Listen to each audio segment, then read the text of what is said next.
Hi folks, welcome back to the Hoard. It's about 4:15. We're down in the basement of the Hoard. According to my weather clock here, it says it's going to rain. Must be the pressure's changing downward. Anyway, it's about 57 degrees down here. It is still what is it? It's still the 23rd, and it's still Saturday. And excuse the darkness. Here, well, I should fire up a few more lights down here. Anyway, don't look too closely at the basement. This place is actually scary. Come on, focus, focus. There you go. So what are we going to do? We're going to fire the furnace up. And while it's warming up, I'll tell you about this this place down here a little bit. Now, this is my battery hoard.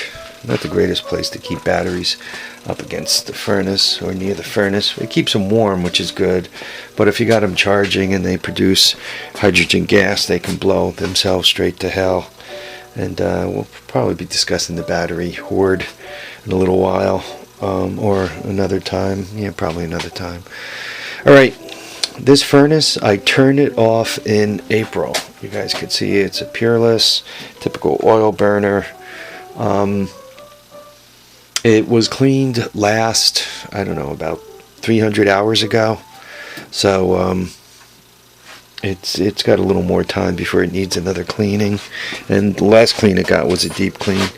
I keep a run hour clock on it. This thing burns approximately, for every hour it runs, it burns approximately 1 gallon of oil. So I know it's full right now. So I know about, 500 hours from now of runtime, 550, I'm going to be completely out of oil. I also run 2 separate oil tanks. This oil tank is filled by inside only. That oil tank is filled by the outside. You can see the pipes that go to the outside, and it's got a shelf with gas tanks on top of it, right? Let's get you away from the light. See the gas tanks on top. The tanks are joined on the bottom. I don't know, could you guys see that little loop in between the 2 tanks? There's a pair of valves down there, and they're joined on the bottom. That way I'm able to keep 550 gallons of oil in the basement in 2 separate tanks, and God forbid anybody siphons me, I still have a another tank that I could get oil out of. I don't have any trouble with security in this area, so I'd be really surprised if somebody went through the trouble of pulling up on the front lawn and attempting to siphon. This is my power box. I'm going to turn the furnace on. And I got nothing, which is not good. There's a switch up on the stairs. I gotta go check to see if that's on. If that's not on, then we gotta go get the meters out and start troubleshooting to what went wrong. My furnace runs and maintains a supply of 180 degree water, 180, 190, whatever it's doing. And when it's time to put heat upstairs, the pumps turn on and off and circulate the heat. I know, I'm a hoarder and there's crap everywhere, but, you live the way you live and you do your best. I don't know if I mentioned it, but that's my wife on the piano. That's one of the drags about being a hoarder. Crap falls all over the place.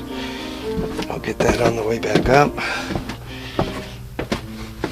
When I turned the switch on, I heard the furnace fire, which is a good thing. I keep a stainless steel cap on top of the furnace, and I added that because I was having trouble in the winter with birds sitting on the edge of the furnace and becoming overcome by the fumes. Then they'd fall down the chimney, and eventually there'd be a pile of birds on the bottom of the chimney that would block up everything, and that isn't good. So, I don't know, can you guys see that well? 202, well, actually, there's a 1 all the way on the far end, but basically 202 I'm not sure what that point is. I have the run clock hooked up to the pump, to the oil pump here. So as the pump runs, the clock runs. That's how I know how much time is on it. I mean, you guys are familiar with these, right? There's almost no pressure on it now because it's cold. I mean, it's only 60 degrees, but as it gets up to temperature, I'll have like 12 psi, give or take a little bit. And here's the specs. I mean, I don't know if any of you guys are furnace guys. I don't know if you care. This furnace, the last homeowner installed it in like 1983 or so. I don't know, if I had to guess, it's probably got over 10,000 hours on it. By the way, I really can't get a good distance away from this stuff, but in the basement is my Honda two-wheeler collection. That yellow thing is a Z, right? And that's a 70. And then there's more up here. I don't know, could you guys see this stuff? And down here is another hoard under the shelf. And I shouldn't be showing you guys this stuff. You guys are all going to think I'm completely out there and whacked. Alright, on this top shelf, more Hondas. I think that's known as a Cub. I don't know if it's a 70 or a 90. Another 70. That's a 90. And under here, right, I don't know how well you can see it. Oh God, last time I was doing this I got whacked on the head. That's a little three-wheeler in really nice condition other than all dusty. Right, there's another three-wheeler. I don't know, can you guys see it? Out that way. I don't know.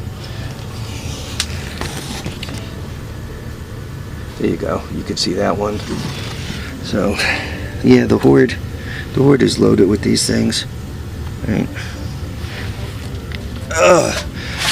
So now that, for all my new subscribers, now that you should be convinced that I'm completely a crazy hoarder, I'm going to let you go. Remember, tires down, handlebars up. We'll catch you on the next episode, which will be tomorrow. I got to make sure the furnace is running properly and gets up to pressure. Then I got to bleed it if it needs bleeding and get going. So, there you go. Folks, live, love, and have a great time. Remember, tires down, handlebars up. Catch you on the next episode. In the meantime, thanks to all who have watched and subscribed and commented, and everybody else who's given me kind words. That's nice. Take care, folks.